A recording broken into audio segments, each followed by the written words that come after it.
What up, guys? I'm former UFC fighter and current owner of Easton Training Center, Eliot Marshall. I'm Scott Nickel, teaching pastor at Flatirons Community Church. Scott, am I fucking going to hell?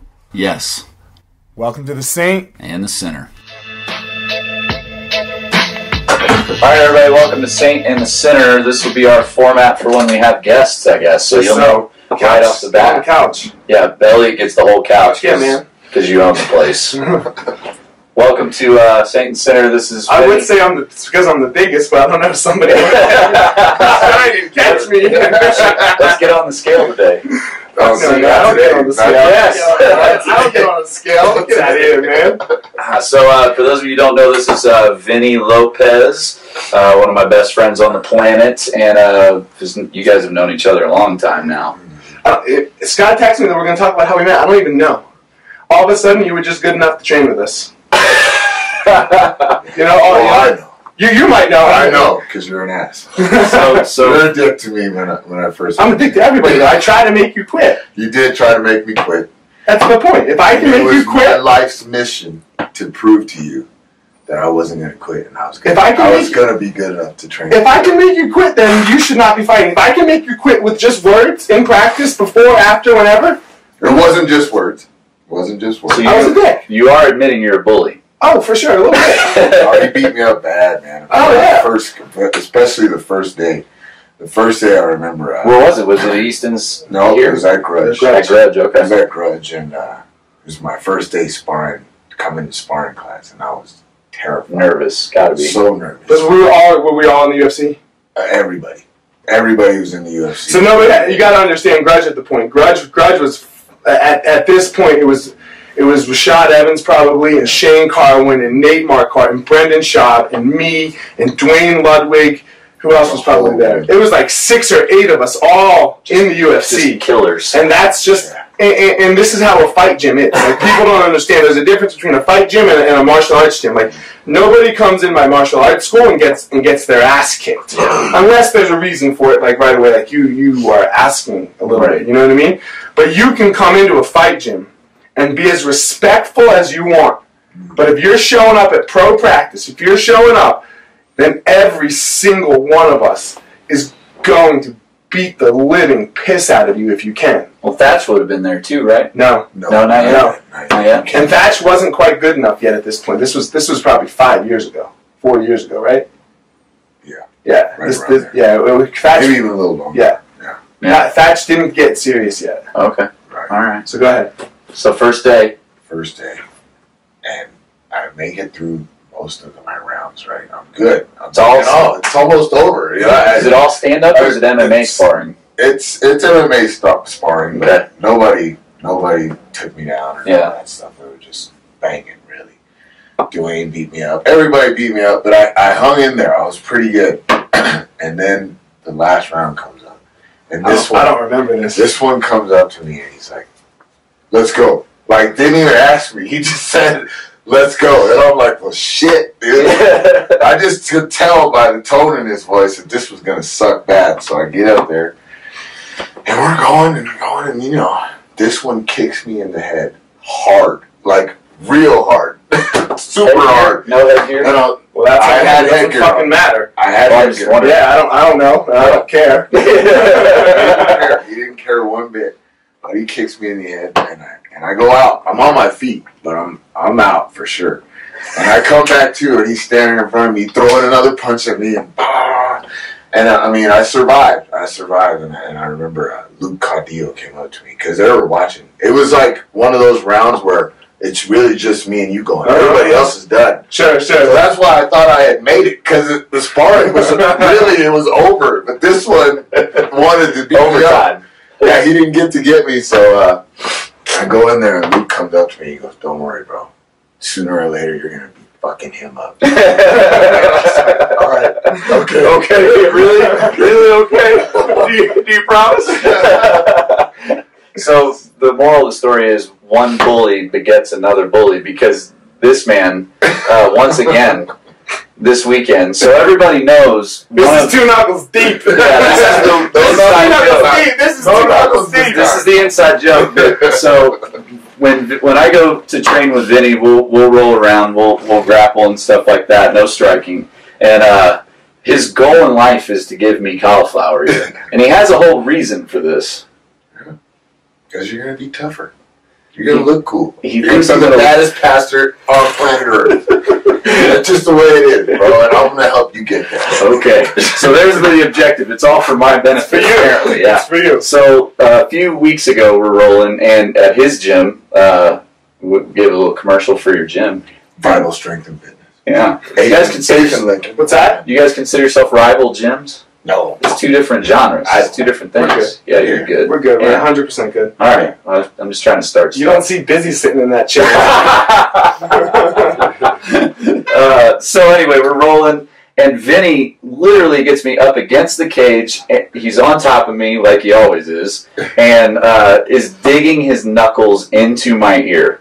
And it feels to me like he's just sticking his finger in my ear, 2 knuckles deep. That wasn't. And I can't get out from under him because I'm not that good, and he's heavy, and I'm against the cage, and he's digging his fingers into my ear. So finally, I tap because of ear pressure, right? So I call Eliot, or I texted you or Told something. on me. I told on me. Yeah.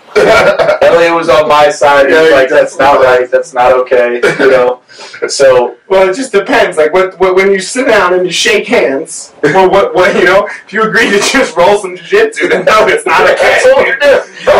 Like, if you sit down and shake hands, and be like, sit down and shake hands and go, let's see who's gonna fuck the other one up, and whatever, sure, it's whatever you want. Which I would never sign up for with him. Which I don't see that. You know I don't do jiu-jitsu, man. You're a blue belt in his system. You're an Eliot Marshall blue belt. I don't even have any submissions. Or is he an Alvin Robinson blue belt? What is he? I don't know. Alvin gave it to me. Alvin gave him his blue belt. So what's that mean? I should be that's not. You want to get into this? Yeah, I want to get into it.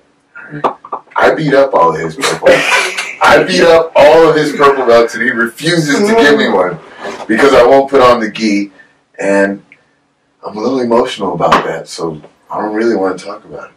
You want to talk about it? Yeah, let's talk about it.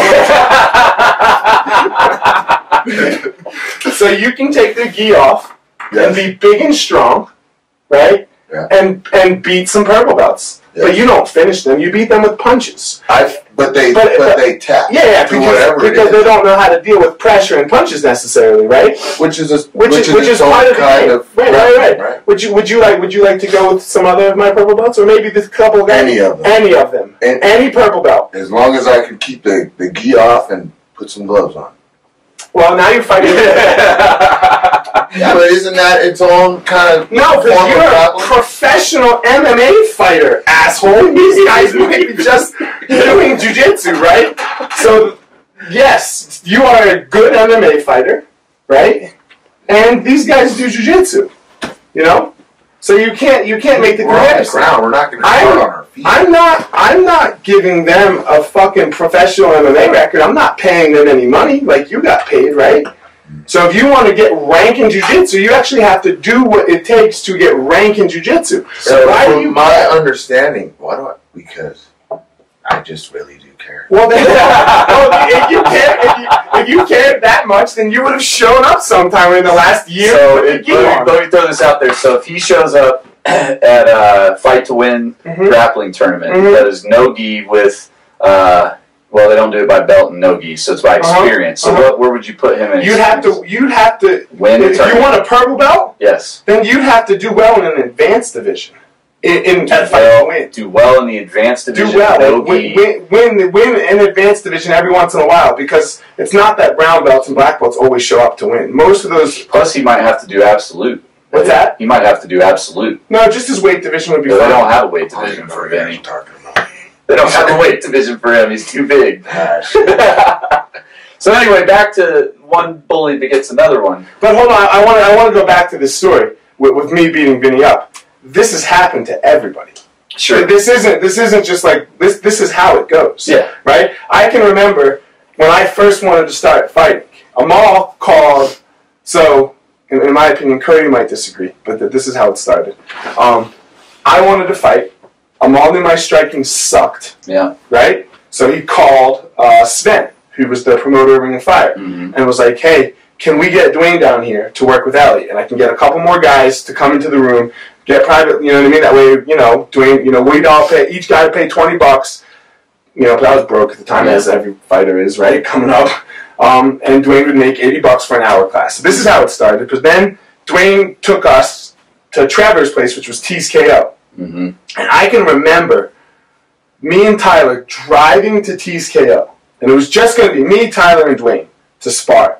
And we wouldn't say a word on the ride down. Because you're nervous. Because we're so scared. Yeah. Because it was like we were pros. Tyler was still an amateur. Tyler was fighting 3-3s. And I was a very beginner pro. And we couldn't grapple. It was all big glove sparring. And Dwayne was a world champion at the time. Yeah. Right? And, dude, it wasn't like 3 rounds. It was 10 rounds with no rest. With Dwayne. And Dwayne's not afraid to just mess you up. And Dwayne just messes you up. Yeah. Dwayne head kicks you, you fall down, and then he goes over and picks you up if you're still conscious, and then you go again, So, like, this is just the way that professional fighting works. Yeah, so, it's... Dwayne's coached it. Keep in mind, I am not a professional fighter, just in case anybody's wondering. It's not what I signed up for, and this is my friend, I thought, and so we get up there at the retreat. I have to ask you a question. I said it beforehand. What's with the hashtag uncommon? That was the name of the retreat.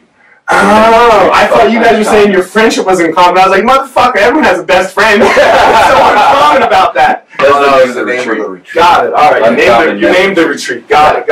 And you're famous there now. What's that? You're famous there. We've got one weekend in. Next weekend we show it again, and then after that we'll release the men's retreat, Saint and Sinner, so the whole world can see it. And I'm going to be good at mine. Does my mom have to worry? I told you this. My mom's scared, right? Your mom's scared some religious vigilante is going to kill you. Yeah. I don't know.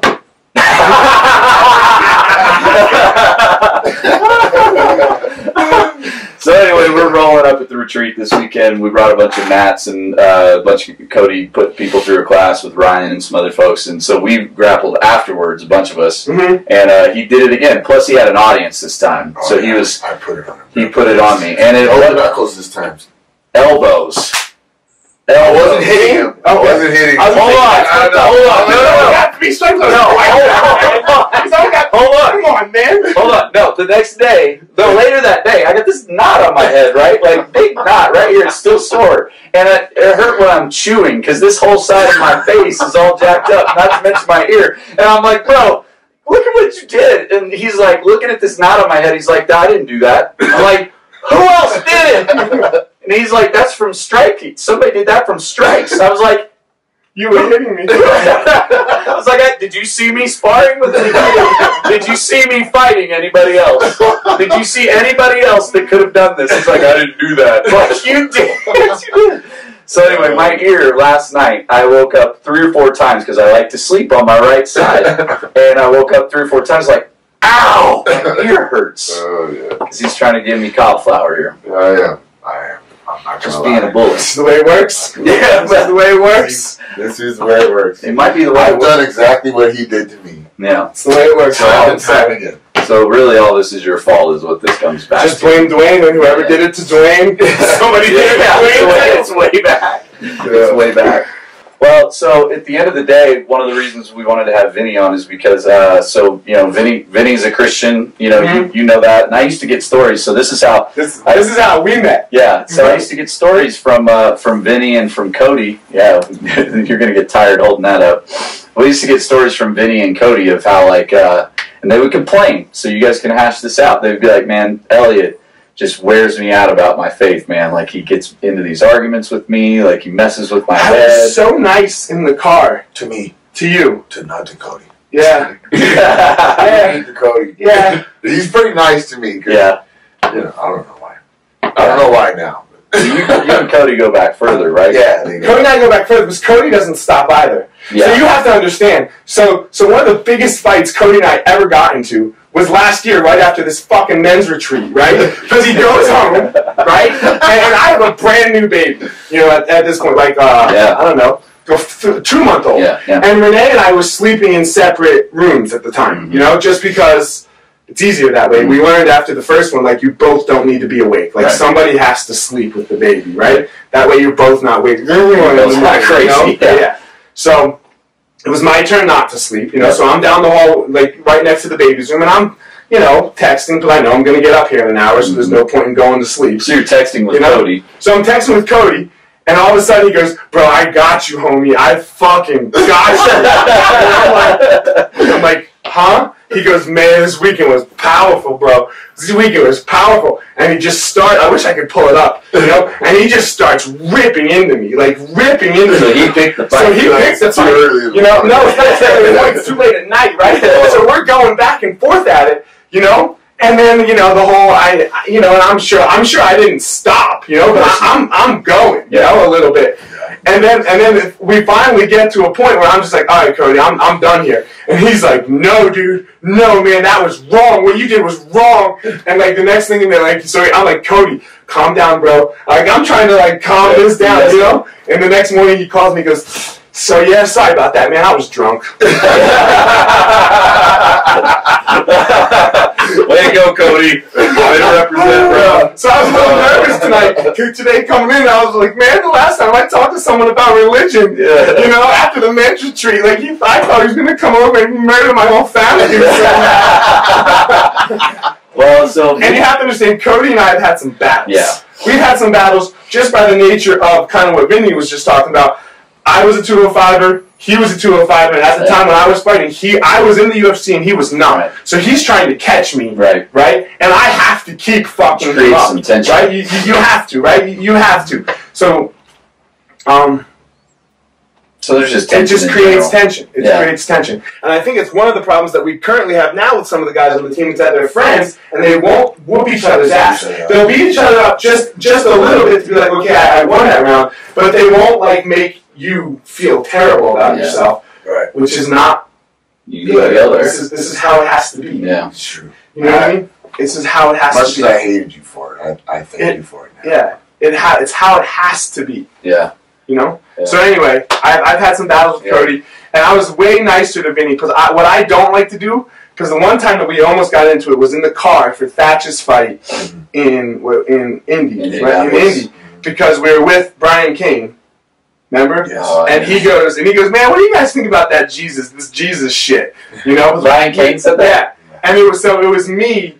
I don't like to gang up on people. Yeah. I'd much rather it be 3 of you guys against me. Yeah.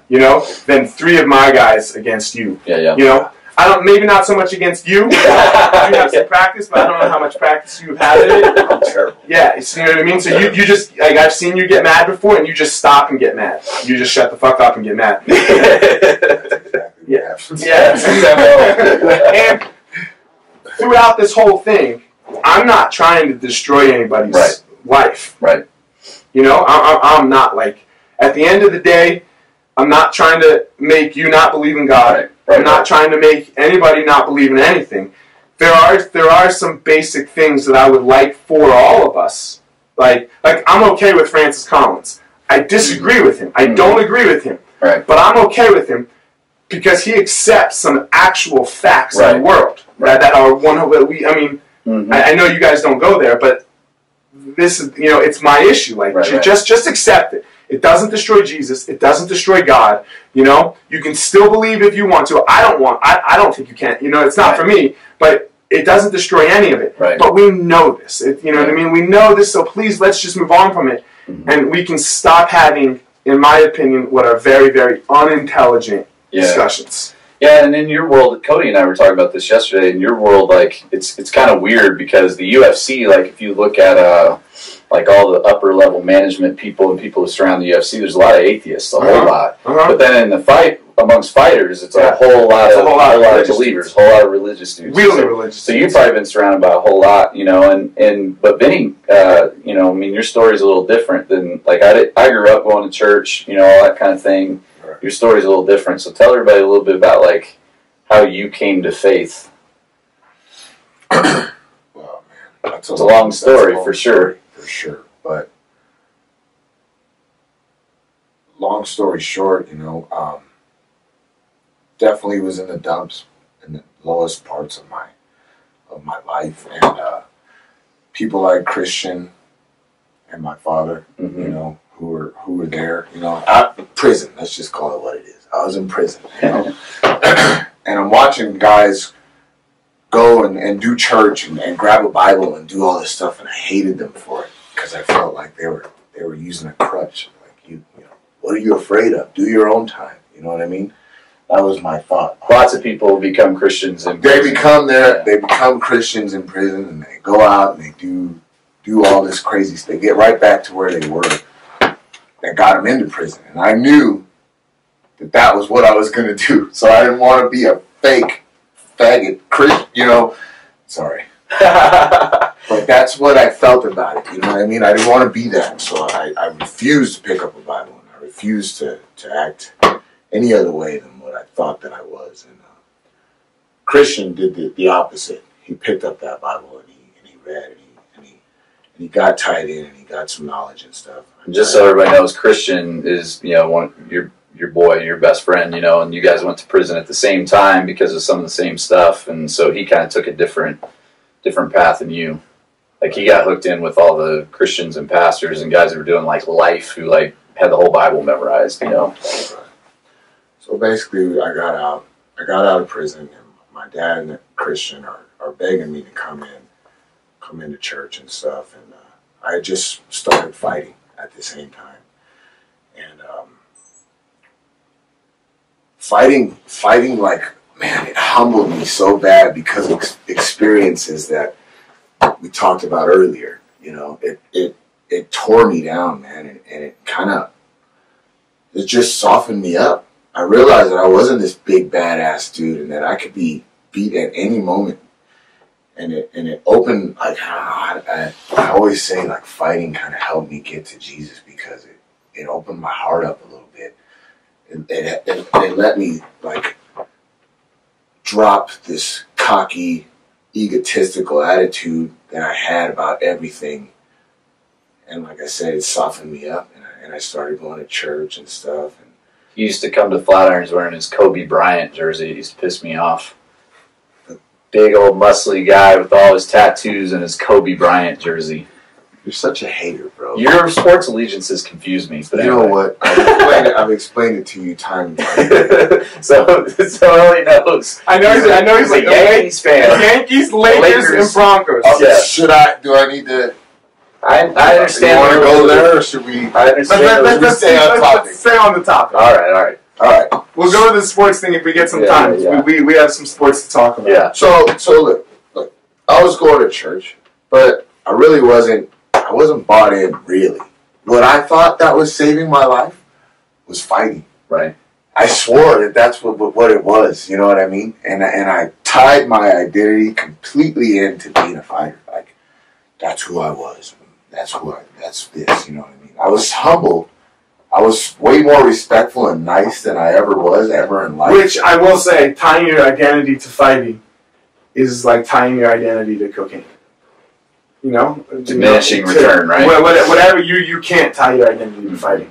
Because it's coming to for everybody, not you, not me, not just for all of us, to a halting end. Mm-hmm. And most likely it's going to be very, very uncomfortable. Right. And that's exactly what happened.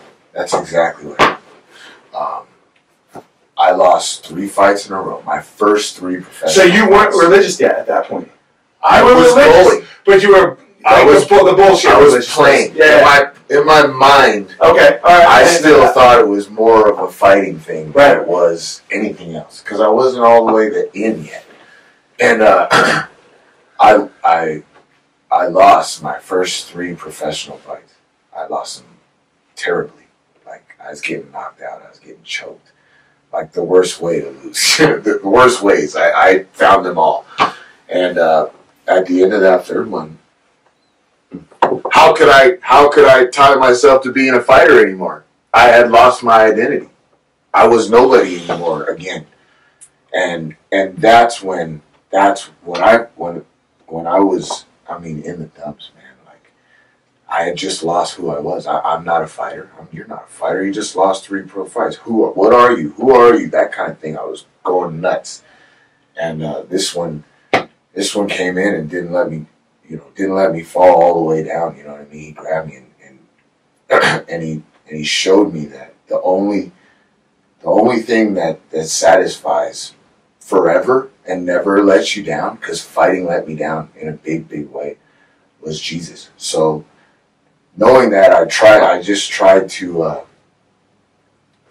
to find my identity in Christ, which is super hard to explain for me. I could never sit here and explain what that means, really. I just did it. And I found, I tied my identity in him, and I knew that, or I felt he would never let me down. And I went and I started fighting again, and I fought with this different kind of freedom to where I wasn't just a fighter.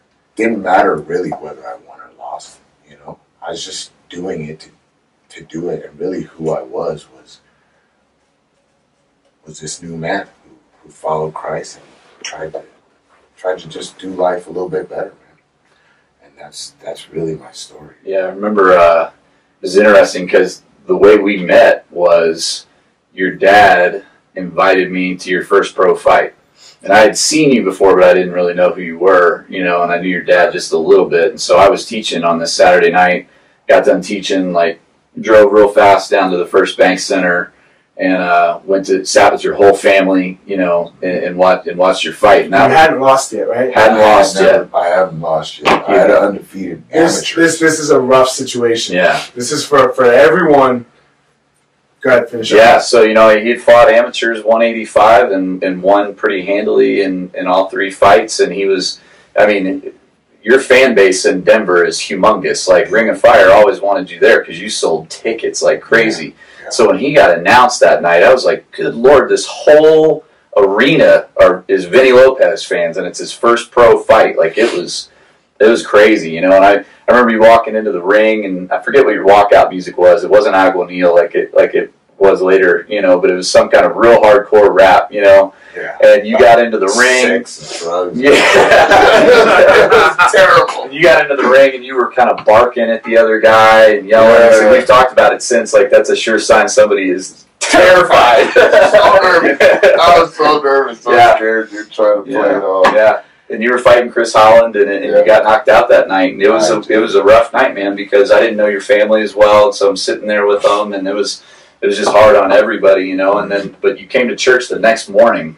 Yeah. And you walked in, and you came over and specifically shook my hand and thanked me for coming to your fight. And I just remember thinking, wow, that's there was something about your character that showed up in that moment for me to go, wow, he had a rough night, maybe one of the roughest nights of his life last night, and he came here and specifically sought me out to say thanks for coming, Yeah. And then after the second fight down in Pueblo, I wasn't there, but I was texting you all late that night. You sent me a text saying didn't go well, tough times. And that's when you jacked up your knee real bad and had to take some time off from that one.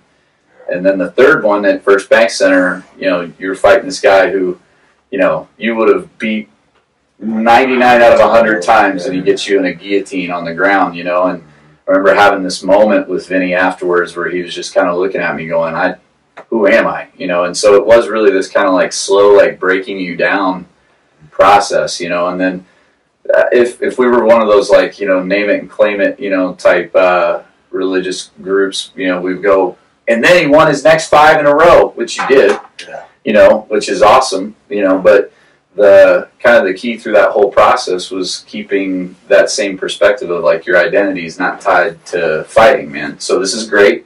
You're winning. You've lost before. I remember specifically you looking at me. We had lunch at somewhere, and after the third loss, and I was like, "Do you want to fight?" And you're like, "I want to." Yeah. I'm like, "Then go fight." Don't do it for anybody else. Because sponsors were leaving and people were jumping off the bandwagon. So, and I was gonna say the first one is the worst, in my opinion, especially for the family, the crowd. Yeah. Because your fans think you're invincible. They've never seen that before. They think you're invincible. They think you can never lose. So I've had a similar situation. So when I came up fighting, so Alvin and Dwayne and I kind of brought the Ring of Fire to the First Bank Center because it was down in this little barnyard. Yeah. And then we just had so many fans because Dwayne was Dwayne. Yeah. And then Alan and I had it surrounded around schools, like actual, hundreds of people. Hundreds and hundreds of people, So, man, we sold the First Ring Center out, 10,000 people in the seats, And I can remember the first time I lost, it was silent, Just because people were like, whoa, wait a minute, he doesn't lose, He doesn't lose. My students didn't know what to say, and I was their teacher. Yeah. And it was the first one, people can't believe it. Yeah. They can't believe it, Yeah. It's like after the third one, they get a little used to it. I will say this, man. I got to the point where riding that wave with you, I didn't like it anymore. Win or lose, it wasn't. The family doesn't like it. Yeah, it turns away. Yeah. Like my wife hated it at the end. Mm-hmm. Like she hated it. Yeah. Because it's the highs are never. No one can understand it but us, right? Because it's not like you have a bad night. Once you have that bad night, that cloud does not leave your head. Mm-hmm. It stays there. It stays there. It doesn't go away. It doesn't go away in a day. It doesn't go away in a week. It is just there. Mm-hmm. And the opposite, when you win, the big sunny cloud, or whatever you want to call it, the white cloud, leaves in like 3 days. Yeah, it's gone. 3 days. You're like, it's not the same on both sides. Right. I know. You don't need to sleep. I can remember the first fight I won in the UFC. I didn't sleep for like 2 days, and I was like, shit, son, let's go do this. But and then it goes away. And then you're like, wait a minute. Yeah, and that's the thing, is like the highs are never as high as the lows are low. And that even for family and close friends, like I always felt that way too. Like when you would win, it was just a relief. Yes, you know what I mean? That's the best way, because that's the first, you don't feel happiness. Happiness is not the first feeling, right? The first feeling is, oh, that's over. And even when you lose, the first feeling is goes, okay, all right, that's over. I forget who I first heard say that said that the fighter's immediate reaction, win or lose, is relief. Like they asked it, like they polled a bunch of fighters. Yeah. And like even when I did a jiu-jitsu, I want to say it's 100%. I don't even want to say that it is. You know what I mean? If one person doesn't say relief, then they're lying. Yeah, because I'll tell you what, just doing a jiu-jitsu tournament, like that first one, man, like there is a moment in there where it's like I no longer cared about winning or losing. I just wanted it to be done. I just wanted it to be done. And when it was done, I was elated. I was like, yes, it's done. People don't understand that. Yeah, it's hard. You have to put yourself in an uncomfortable situation. And you know what I would say to his story? Yeah, say it. It doesn't mean that it's true. Sure. Right? And I understand that it's helped you, right? And it's made you. And so this is where I have a really hard time arguing. Is I don't know where you would go without it. Like because it would scare me because I would say.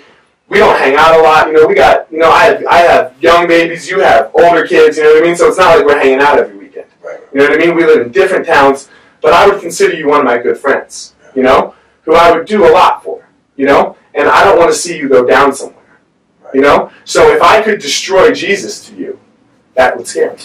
What do you think would happen?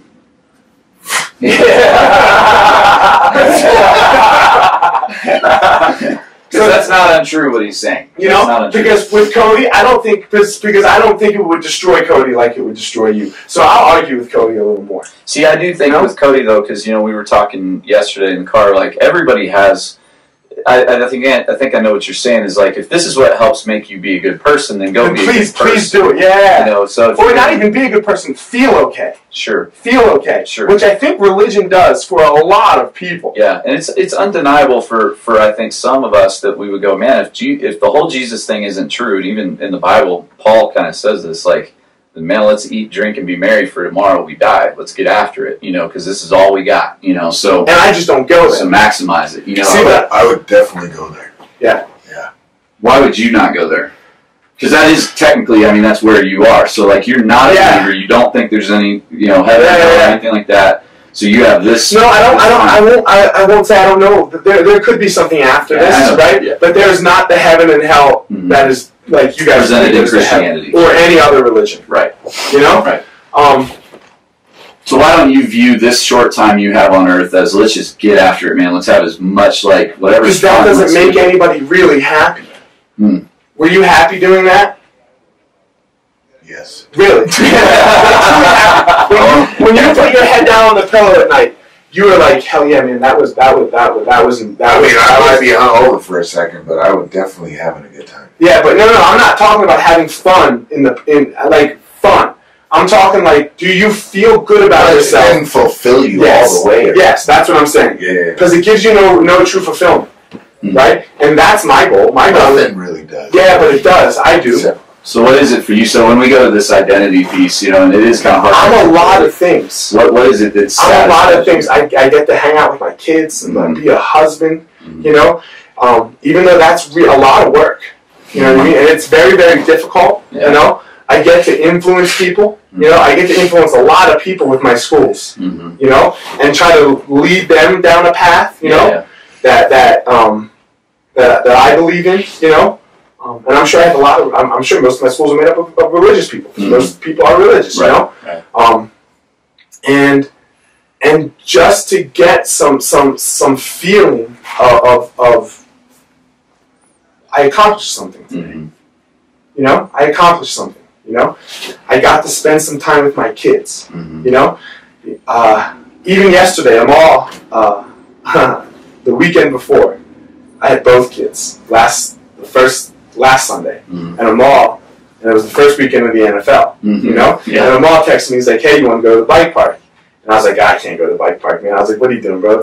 He doesn't watch football, yeah. and the real reason I couldn't go to the bike park is just because I had a 4-year-old who wants to go get after it, and I have a 1-year-old who can't do anything. So I can't go to a bike park, right? Because it's not happening, right? It doesn't work. But this weekend, I made sure that I took my kid to the bike park. Yeah. Because I wasn't going to put what I needed, where I liked, which is watching football on Sunday, in front of that. And I don't need Jesus, and I don't need Allah or Buddha or anybody to do that. I just know inside, when you get that feeling, right, I know that that's the right thing to do. Right. For me in my life, and what I want my kids to be, And those are all great things. Yeah, I'm going to die. Yeah. I know I'm going to die. One of the things we talk about a lot is and you even said this a few weeks ago, I don't remember what it was, but basically if you make anybody your God, that's not a good thing. And I think we were talking about our wives or something that. But that's one of the things we talk a lot about is all those good things have their place. And they're somewhere really high up on that pyramid, of most important things or whatever.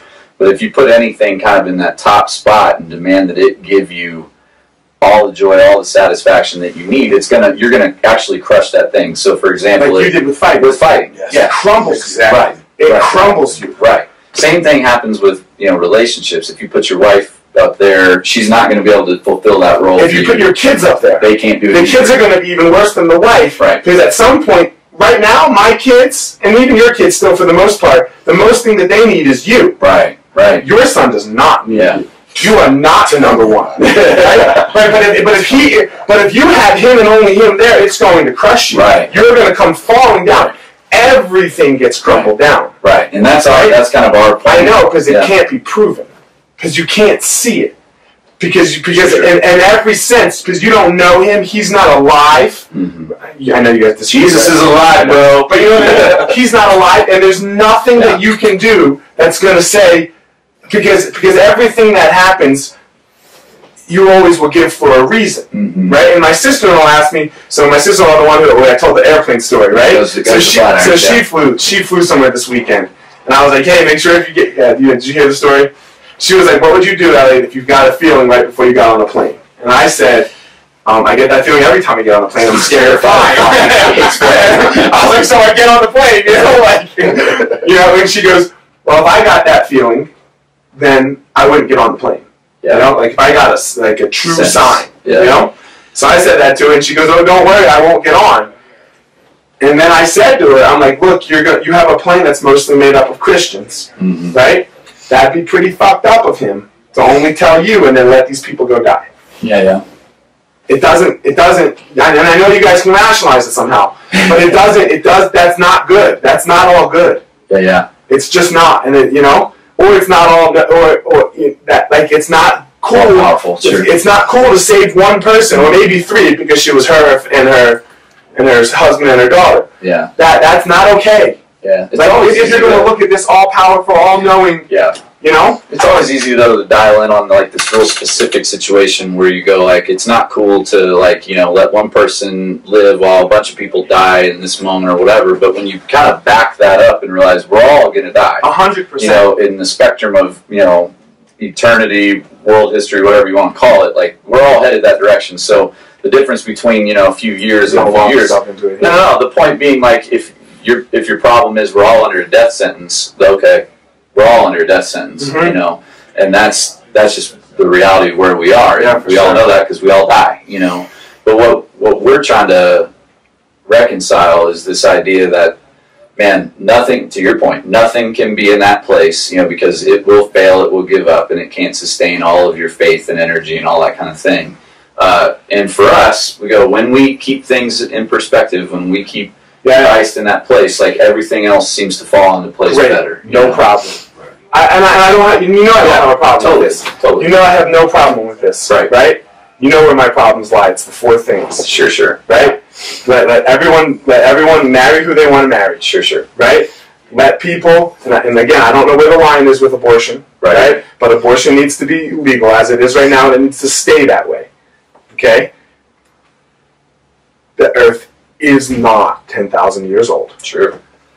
And evolution is 100%, not 99, not 99.99999, 100% true. And don't try to teach my child in school otherwise. Because we know this. We know these things, right? We know these things. So get off of them. Get off of your soapbox, right? That I'm going to burn in hell. I know you're not that way, you know what I mean? But a lot of the religious right is, right? Get off of them, and I'm going to be good. I wasn't this atheistic. I wouldn't say it wasn't this atheistic. I was always this atheistic. Not always, you know? You weren't this passionate. I wasn't this passionate about my atheism. Yeah. Before we started to you started your side, started to try to push your beliefs into the laws of my life. So, what personal interactions have you had, though, with Christians that would push you that direction? Because, I mean, you've been around Vinnie. You know, Vinnie's not on soapboxes trying to cram things down your throat. That's not... We do this, but that's not, you know, that's not my MO. You know, Cody might take some personally, there haven't been many. Yeah. Most of it is the culture of it. Oh God.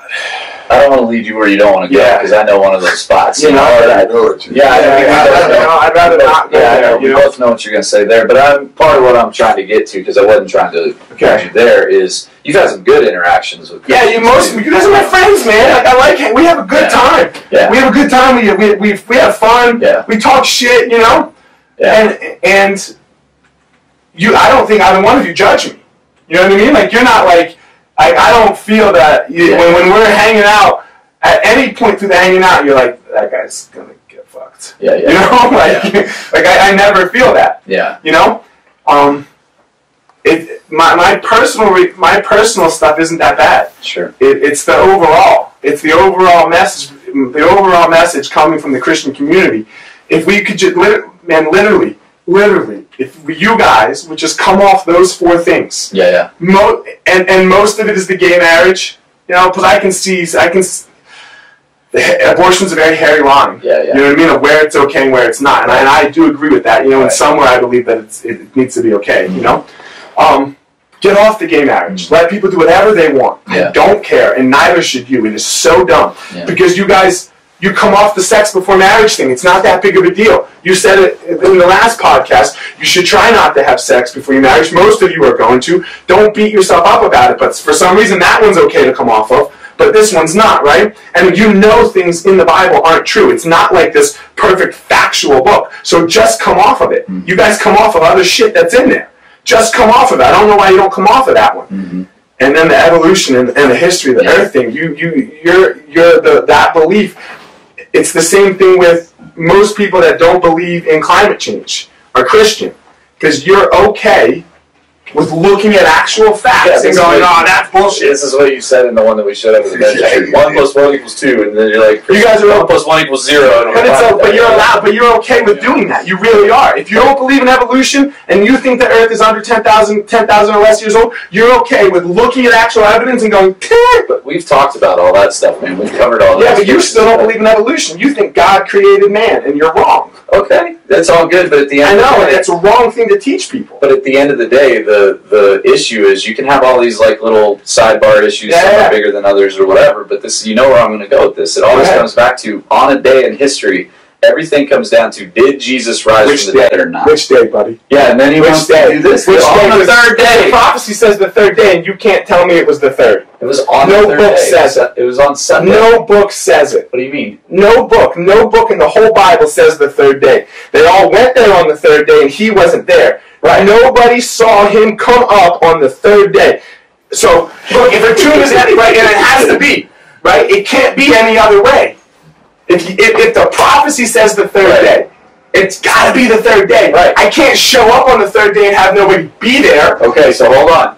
We've had this argument before. I know, and you never answered. It's an argument of silence. You're going, well, maybe he wasn't risen on the third day because we don't know for sure when he actually rose from the dead, which is, okay, it's still an argument from silence, and it discounts the fact that he rose from the dead. No, it doesn't.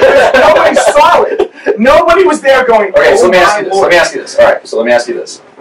If Jesus rose from the dead on the fourth day, and the prophecy was wrong, but he still rose from the dead, what would you do with that? That would fuck me a little bit, yeah. I have to think about it, right? So here's my point, is all this, and I think Vinny would echo this too, is that all these issues are worth talking about and arguing about, and I am in total agreement, as I've said before, that Christians have a tendency to just get on these soapboxes that are not worth, they're worth arguing about or having discussions about, they're not worth staking everything on. They're just not, and the way Christians have gone about it has been really bad, I think, for a lot of years in this country, But at the end of the day, as two people who care about you a lot, we would go, man, Eliot, all those things are awesome. All those things that give you fulfillment and joy and all those good things in your life, they're awesome. But there's one piece that's really missing. Because if on a day in history Jesus rose from the dead, this is what everything comes down to. That's what you got to reconcile. You know what I mean? So for us, my faith, I think Vinny would say the same thing, is in, I believe that he did on a day in history. Now all these other things, let's talk about them, let's figure them out or whatever. But man, if he rose from the dead, then I've got to stake my life. I know. And if you could show me that he did, I would stake mine on it too. Yeah. But you can't. You can't, because your book is wrong from the very first sentence. Sure. It's wrong from the very, very first sentence that it says. Mm-hmm. And so if it's wrong, and if it's wrong in the beginning, then why in the world would I believe what it says at the end? Mm-hmm. Yeah, you've said that before. You've got to show me that it's correct, right? You have to show me that it's correct, and there's no reason for me to go that way if not, because I'm gonna die. I'm okay with it, right? So let me ask you this, Vinny. So there's all kinds of things in the Bible that are hard to reconcile or we don't fully understand or whatever. So you know that, but why do you still put your life on Jesus? Two deals on the table. Why Jesus? Because I've tried it both ways before already, and I know that for me, following Jesus, it just makes everything better for me. You know what I mean? And besides that, I bank my life that he rose from the dead, and he's gonna do what he said he's gonna do. And for me, the Bible is 100. That's for me. It's 100. I don't know all these facts like you guys know. You know what I mean? I'm not going to read 100 books because I hate reading. I can hardly... Me too, man. Audible.com. Yeah, I can hardly get through my one book a day in the Bible. You know what I mean? In the mornings. But you know what I mean? One book a day? Or chapter? One chapter. Man, that'll take a while. Yeah. I just bank my life on it. I put my 100% trust in it, and I try to live by it. And me doing that makes everything better. Like you said, me putting Jesus here helps me love my wife better, helps me love my children better, helps me lead my students better. It just is proven for me in my own life. It's not proven with these million people, you know, all these statistics, like you keep saying, it's not proven, it's not this, it's not that. In my life, it's 1,000% proven. You know what I mean? Because I've tried it both ways. I've tried it every different way you could think of, and I screw it up every time. When I put Jesus where he's supposed to be, everything falls in line for me in my life, for my family, for my father, who has the same exact story. And this is why I don't want to destroy him. For Christian, my best friend, you know what I mean? It's not that complicated for me. It's not as, I don't need to dig in and find shit, because I'm not going to find it anyways. You know what I mean? I dropped out of school. I didn't even graduate. I don't know how to do all that stuff. You know what I mean? It just is what it is for me. Yeah. When I put him where he goes, everything else falls in line. Yeah. It's super easy for me. You know what I mean? And I'm okay with it being easy. I need it to be easy. I need it to be easy. And I think that this... And I don't want to ever destroy that. Yeah, and I think that this point... I don't want to ever destroy that for you. You know? And thank you. I don't. I don't know that you could, no matter what you say. Yeah, I know. But, yeah. You know.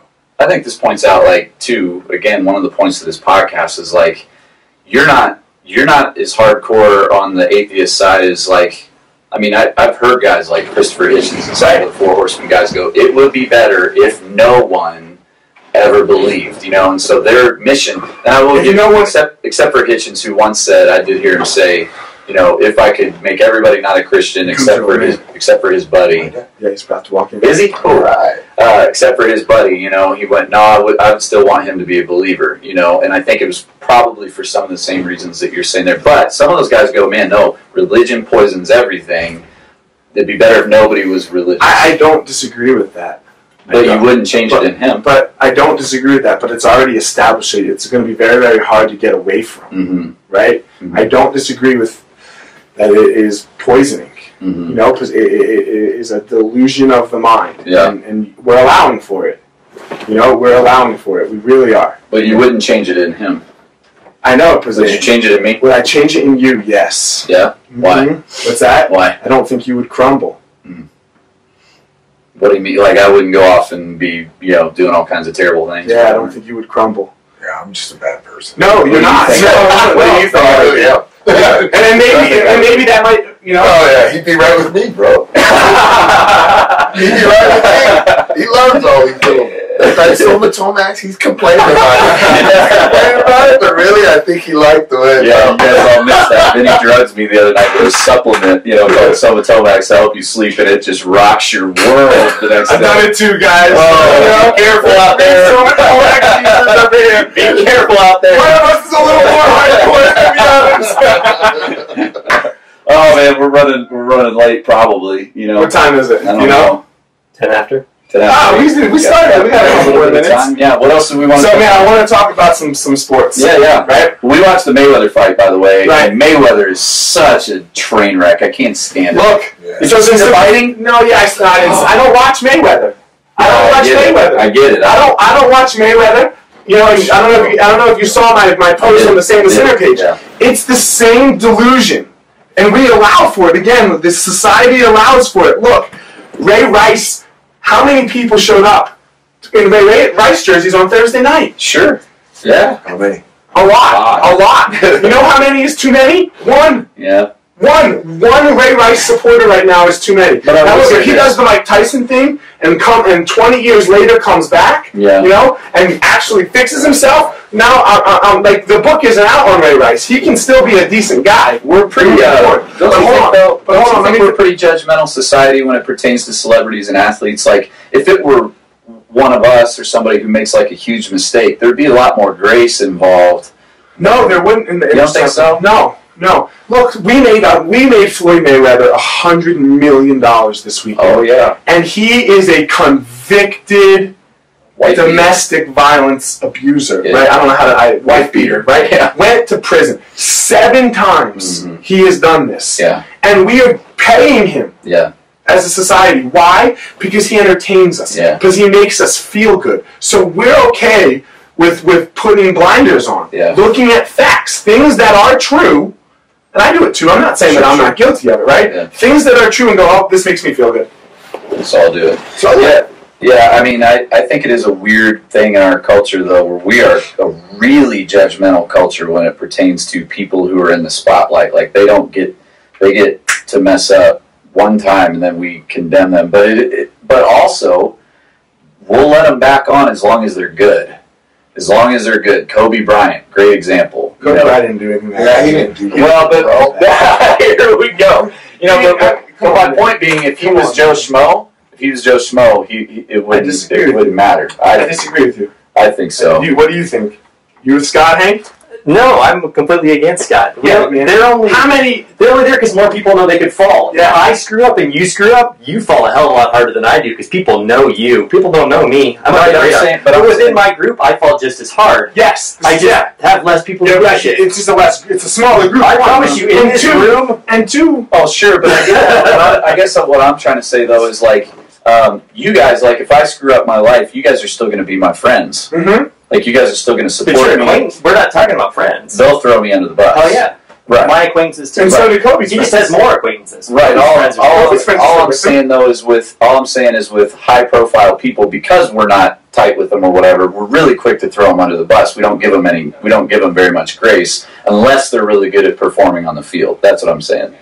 Well, most of you Christians do, because my gosh, this grace thing, you know what I mean? Yeah. You can just hand it and pull it back. I still disagree with you. Yeah, I just like Mayweather. I totally get. You can come back, like, but when Hank messes up, right? Mm-hmm. He can come back with some people still. It's not gonna be as many, so no one's gonna know about it. Yeah, you know, Kobe messed up on a very small level, you know. In my opinion. Yeah. Mayweather's interesting, though, because I see what you're saying. And I say cheating on your wife, right? He cheated on his wife, no kids yet, you know, like, this happens a lot. You know, this isn't the end of the world type scenarios. Yeah. Did you see the fighting with Mayweather? I did. You know. Oh, my gosh. I saw a picture of it. Yeah, so, I mean, he almost had him in a guillotine. He was that far over. He was trying to block his airways. Like, I would have bit you, too. You know? Yeah. And he's got a glove on and taped hands. And did you hear what he said afterwards? No. He goes, Jim Gray was asking. Oh, my fingers went numb. I felt just so dry and dead. And man, my fingers went numb after he bit me. And my fingers went numb. And I just felt dry and dead. The more controversial sports topic is... Oh, senior out there? Come in. Tell him to come in, yeah. The more controversial one is AP, Adrian Peterson. Yeah, man. Because this is a tough one. Did you hear the AP thing? Did you see the picture? Oh, yeah. Is it bad? I haven't seen the picture. Yeah, I mean, the kid's got, like, 6 or 7 but big red marks on his legs. This has happened to me. I mean, we were talking about it's happened to us. I used to have to go cut my own switch at my grandparents' farm, and somebody would And again, there's got to be a line. Uh-oh, we have a guest. Yes, man. You're on the podcast. This is the most I've ever been outnumbered. 4-1. Get him. 4-1. I understand that you guys have a high water bill, and I'm here to investigate. Oh, do we have a high water bill? Yes, I'm here from the city of Bowling. All right. Let's everybody, this is Vinnie Senior. Hi, everybody. The original Vinnie Lopez. It's the original. Yeah. Are we really on camera? Yeah. We're in the middle of filming. Yeah, we're about to wrap up here in a minute. Just sit down. Just sit down. We're talking about Adrian Peterson. Did you hear about that whole Yeah, I did. What do you think about it? Well, hold on. I never beat the shit out of Vinnie. I'm going to be honest. I had a similar situation happen with Joseph, my youngest son. I paddled him and left a strawberry on his buttocks. He went to school, and Joey, being Joey, claimed he couldn't sit down. The next thing I know, I wound up in the Louisville Police Department, got fingerprinted, had to go to counseling, and had to go to a case. It got dismissed after counseling, but I have to admit, it was life-changing. First of all, that counselor befriended us, and he came to many situations because Joey just kept getting into trouble in school. And this counselor just knew the rules and regulations much better than I did. So he helped us out a lot. And to this day, I still know the guy. Yeah. As far as Vinny, Oh my! We can tell a lie right now. Do we have a couple hours? Yeah. I mean, I think that's where we're all going though. It's like we've all been there. Like that was done to me, you know, and I was paddled and all those types of things. And I want to say, I don't think some kids respond to it. I think you're totally right. So as a good parent, You got to figure it out. you've got to figure it out. And I can see it already. My oldest does not respond to the physical beating. Like I could beat him and he would cry, you know what I mean, and be upset. But it doesn't do what it does to him when I look at him and go, "You're in trouble." Yeah. He breaks. Yeah. Eli's much like that, man. When spanking Eli makes him want to grit his teeth and look at me. And I told you this. Yeah. He'll go, "Didn't hurt." So my only recourse if I want to keep playing that game is to make it hurt, and I don't. Which is not what you're trying to do, right? Yeah. And I don't think it's what AP was trying to do, right? It's a form of discipline, you know. He probably grew up that way. And that's how he grew up. Yeah. That's how he grew up, you know. And it's and we're gonna get crushed. Oh, I know. I posted one thing one time years ago about spanking on my Facebook page. We're gonna get crushed because everyone's gonna go off about I was abused. You know what I mean? Yeah. And look, no one's condoning abuse. Yeah. But I was the kid that if you hit me, it made me understand. It worked on me. It worked on me. It worked on me, right? It worked on me. You know that. You know what? Look out! You turned out. But on the defense of the parent, you do whatever you know. What you've been taught. Yeah. And what you've been taught. And nowadays, there's so many different avenues to be more educated, and you use discernment. Like you just described different kids. You got to figure out what type of kids you got. Yeah, and you're going to have different ones. You're going to have different ones. They're all different. Oh my God, are they different? They're going to be right now. Stack it right now. They're going to be different, you know. Man, you know what works for Eli? Burpees. Really? Burpees. I'll make him do a lot of. Last night he had to do 25 burpees in under 40 seconds, or he was going to have to keep going. 40 seconds. Can you do that? Yeah, maybe. I make Keenan spar with me. Yeah, there you go. He's old enough. Yeah, he's old enough. Yeah. You heard it? Yeah, to the body. Oh, yeah, I to the make body. it hurt a little bit. I do. Yeah, because it doesn't. It's not like getting whipped. It's like when all of your faculties are there, and you can't get up for some reason. It's like, well, wait a minute here. Yeah, it's scary. It's a little scary. Yeah. Here's the other thing though: when you punish while you're angry, it usually doesn't go well. Because when you flip. Yeah, you gotta wait a minute, and I've learned that, because Eli can get under my skin faster than any of my kids. Well, okay, I was gonna say more than your wife, faster than your wife. Nobody can get me more than my wife. Are you guys that are lucky and are blessed to have a wife and a mate to help you discipline and raise your kids? You said mate, not maid. Just for the record, I want to make sure that didn't get right. Speaking on behalf of the single parents, it's best to talk to someone and get some help. Sure. Because sometimes, you're right, out of anger, you've had it. Mm-hmm. It's just enough. Yeah. And most of the time, you make the wrong decision. Yeah. I remember one time with Vinnie, he was playing sports, and he was pretty talented in basketball. So he got kicked off the team for fighting. That was one of the... No, I made a mistake. Okay. I made a mistake, and because he was not obeying our little rules, whatever few they were, I'd had enough, and I took him off the team, and that's a regret that I have to this day. Yeah. I wish I wouldn't have done that. I wish I would have found another avenue, but I didn't. Yeah, because that took away a good thing, good influence. Yeah, good avenue. But to your point, man, there's no freaking book or manual there's a million parenting books out there, and none of them are 100% right. Because all your kids are different, Right. Yeah, it's hard. And nothing allows for emotion at the moment. Mm-hmm. Nothing allows for emotion at the moment. Like I don't know if you guys have experienced it. If you guys did it, I don't know if your kids did it. Did they do this falling out thing when they get upset? They start hyperventilating and then they actually pass out for a minute. No. Well, both of my kids have done this. It's so scary. Oh gosh. Like they cry. They actually go out, and it happened to us this weekend. They hyperventilate. Because they hyperventilate. Because they're crying like that. Mm-hmm. Wow. And so he started doing it. I knew he was doing it because Kanan did it. Mm-hmm.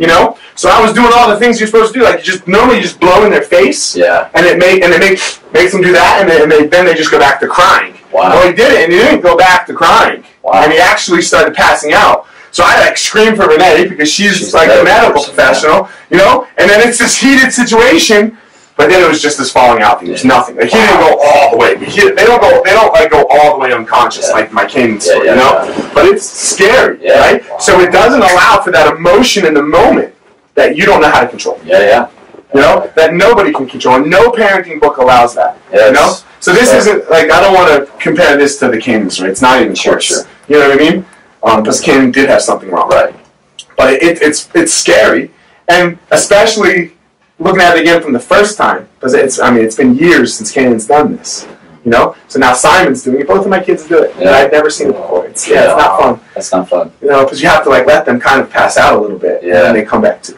Because when they pass out, they stop the hyperventilating, and then they start breathing. Yeah, man. Parenting's hard. It's hard. And nobody's making any excuses for abusing kids. Yeah, it's not what we're talking about. But like I will say, and I'll get crushed for this. Like even when I saw the pictures, like that's a little much, you know, for sure.